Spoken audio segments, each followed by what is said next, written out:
This actually right here is where we tried to make an arrest of a guy.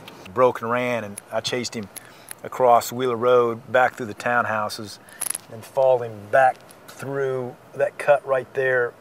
And you know, we had people throwing garbage in front of us and trying to impede our progress. About that time, my partner showed up and his bottom lip was hanging down. I asked him what happened. He said he was hit in the face with a 2x4. FBI Special Agent Dan Sparks has spent the last 15 years with the Safe Streets Task Force cleaning up some of DC's toughest areas in the Northeast and Southeast, paving the way for those neighborhoods to revitalize. Today I joined Agent Sparks as he made his rounds. A 19-year veteran of the Bureau, he and his partners have broken some of DC's most notorious street gangs. To show you definitively what it means for an area over in Southeast DC, it was called the 1-5 Mob. It was a violent organization. Their leader, Tom Edlin, was the first individual in District of Columbia who was charged with a death penalty offense. But that whole area was completely depraved.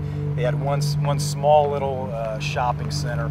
There were police officers getting shot at, brazen murders. I remember one murder in particular where they shot the guy, the ambulance came, and they made sure they killed him. They got, they moved the hospital or the ambulance workers out of the way and killed him, shot him when he's in the gurney. Between 1998 and 2002, the Safe Streets Task Force, composed of FBI Metro DC police detectives, investigated the most violent gangs in DC history. Agent Sparks took me to the neighborhoods that were ravaged by their brutal tactics. Throughout our trip, he was in constant communication with his contacts and informants. Hello? Hey, did you get over there? Oh, you gonna do it later on?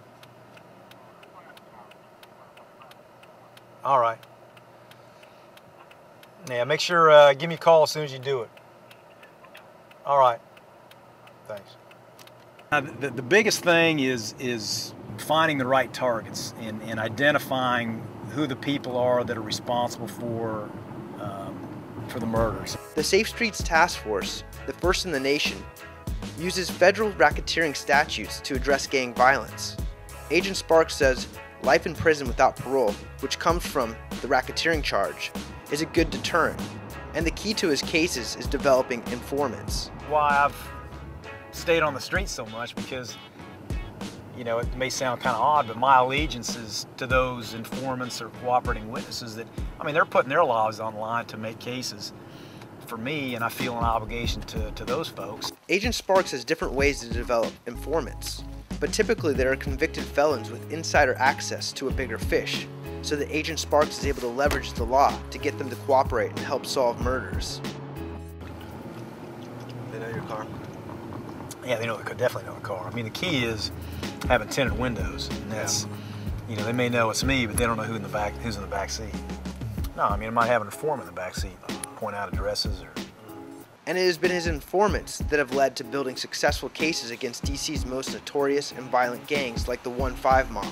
Agent Sparks and the Safe Streets Task Force develop snitches that tip them off to carjackings, armed robberies, and murder suspects. Hey, what'd you find out? What'd you find out? Hurry up. Actually, this is 8th Street. Back in the 90s, Kevin Gray and Rodney Moore controlled this area, controlled the heroin sales. You can see how close you are to Union Station. As leader of one of the most ruthless gangs to operate in DC, Kevin Gray was convicted of taking part in 19 of 31 slayings. Now the 8th Street corridor is one of the most up-and-coming areas in DC. Yeah, probably 98, 99, executed a couple search warrants on this street. Got guns and drugs, and a couple of those guys were ultimately charged in the Kevin Gray investigation, received life without the possibility of parole sentences, and now look at it. There's people walking their babies in strollers. Yeah, man. Yeah, that's nice. It's a place to live. And with the same results of building a racketeering case against Tom Edlin, the leader of the 1-5 Mob in Southeast, who was connected to 46 murder victims, the Safe Street Task Force was able to put him away for life without parole. And the Anacostia neighborhood where he operated is feeling the relief. It'd be nice to live here. I don't think that the federal government, I don't think Giant Wachovia, Subway, all these other places would make the kind of capital investments that you see if people were getting shot and killed every day. I would say that we had a huge role in the revitalization here.